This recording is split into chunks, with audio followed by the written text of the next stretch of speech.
Bismillahirrahmanirrahim. Assalamualaikum warahmatullahi wabarakatuh. Berjumpa lagi teman-teman semua. Berjumpa lagi dengan saya. Berjumpa lagi dengan BJM Channel Bawang Merah. Oke teman-teman semua, hari ini tadi tepatnya hari Minggu ya, tanggal 8 Desember 2024. Seperti biasanya ya, dalam kesempatan kali ini saya akan memberikan satu analisa, satu prediksi untuk harga bawang merah di hari besok maupun di beberapa hari yang akan datang. Nah, teman-teman semua, kalau kita berbicara analisa harga di hari besok atau beberapa hari yang akan datang atau prediksi hari besok ya, sudah pasti kita lihat dulu situasi yang terjadi hari tadi di beberapa pasar, kemudian berapa saja harga yang terjadi atau lakunya di beberapa pasar juga, ada kenaikan atau ada penurunan atau stabil ya, sehingga dengan menganalisa atau melihat situasi kondisi yang terjadi hari tadi, begitu juga harganya, kita akan bisa sedikit banyak menganalisa untuk harga bawang merah di hari besok atau beberapa hari yang akan datang. Nah, teman-teman semua, kita awali dulu, kita lihat situasi yang terjadi atau berapa saja lakunya bawang merah yang ada di pasar jual Semarang hari ini tadi. Oke, teman-teman semua, hari ini tadi bawang yang masuk pasar jual Semarang, kalau dibilang banyak juga tidak terlalu banyak, teman-teman semua ya, cukup. Terlalu sedikit pun juga tidak cukup. Bawang ini dominan datang atau berasal dari panenan daerah Jawa Tengah ya. Kemudian bawang juga dominan bawang-bawang yang berukuran tanggung-tanggung yang paling banyak. Untuk selebihnya bawang super crossnya itu sedikit sekali. Kemudian harga yang ada di pasar jual Semarang hari tadi, harga masih relatif sama dengan kemarin atau bisa dibilang stabil, belum ada perubahan lagi. Ini yang terjadi di pasar jual Semarang. Kemudian ada pasar lain, yaitu pasar induk Kramat Jati Jakarta Timur ya. Hari ini tadi datang sebanyak 27 mobil, teman-teman semua ya. Kalau di hari kemarin 24 mobil, hari ini tadi masuk 27 mobil. Ada penambahan sedikit, tetapi belum jaminan dengan penambahan armada yang masuk.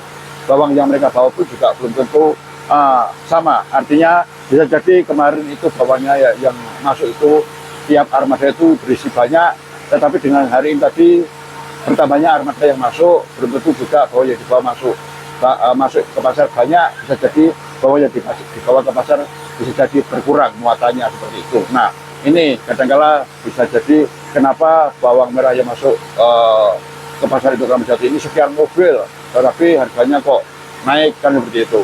Jadi bukan jaminan berapa banyaknya ya, seperti itu. Kemudian situasi kondisi pasar hampir relatif sama juga dengan kemarin. Cukup ramai, pergerakan pasar juga cukup cepat, transaksi jadi lancar hari tadi. Namun untuk harga masih stabil, belum ada lagi perubahan ya. Kemudian kita lihat pasar lain, pasar Sukomoro di Jawa Timur. Hari ini tadi pun sama dengan kemarin, teman-teman semua, harga masih relatif sama atau stabil. Kemudian situasi kondisi pasarnya pun juga relatif sama dengan kemarin. Begitu juga yang terjadi di pasar Probolinggo, Jawa Timur ya. Situasi kondisinya pun hampir sama dengan kemarin. Bawang pun juga belum banyak atau masih sedikit ya. Bawang datang atau berasal dari panenan Probolinggo sendiri.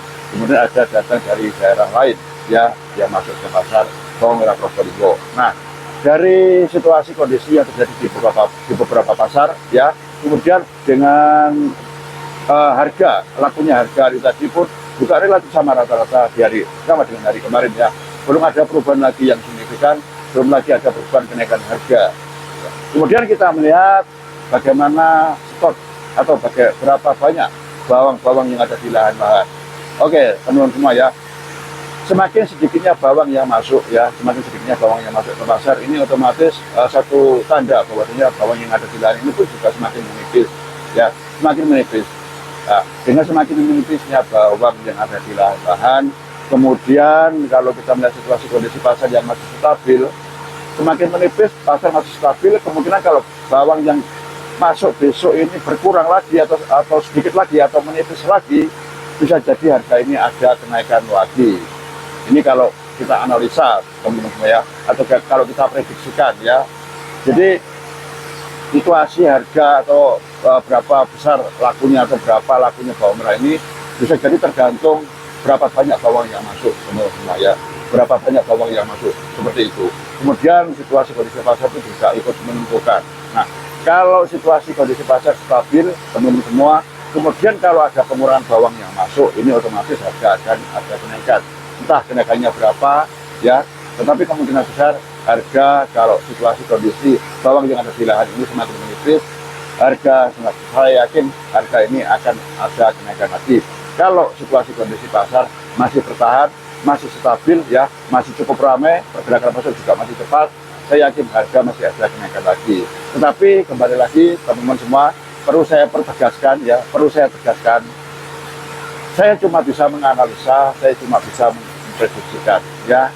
Tetapi yang namanya analisa, tetapi yang namanya prediksi bisa jadi benar, begitu juga sebaliknya bisa jadi salah. Tetapi dengan analisa paling tidak, dengan prediksi paling tidak, kita punya satu gambaran untuk harga bawang merah di hari besok atau beberapa hari yang akan datang dengan beberapa alasan situasi kondisi pasar, alasan bawang yang masuk, ya, seperti itu. Nah, saya kira itu teman-teman semua, ya, apa yang bisa saya sampaikan ke teman semua tentang analisa atau prediksi harga bawang merah di hari besok atau beberapa hari yang akan datang. Minimal stabil, kemungkinan ada kenaikan masih ada kemungkinan, ya, tetapi kalau turun saya kira masih berat, teman-teman. Saya kira kalau untuk turun masih berat, seperti itu. Jadi minimal stabil, masih ada kemungkinan harga ini ada penambahan atau kenaikan, berapapun kenaikannya. Oke, teman-teman semua, saya kira itu, ya, apa yang bisa saya sampaikan buat jenengan semua. Mudah-mudahan analisa ini, prediksi ini, paling tidak bisa mendekati lah kebenaran. Kalau harus benar 100%, saya kira juga sulit. Oke, teman-teman semua, saya kira itu apa yang bisa saya sampaikan buat jenengan semua. Mudah-mudahan ini bermanfaat bagi kita semua, berkah barokah buat kita semua, ya. Oke, teman-teman semua, kalau ada salah kilap serta dosa saya dalam memberikan satu analisa, satu prediksi, saya mohon maaf yang sebesar-besarnya. Akhir kata, wabillahi taufiq wal hidayah. Wassalamualaikum warahmatullahi wabarakatuh.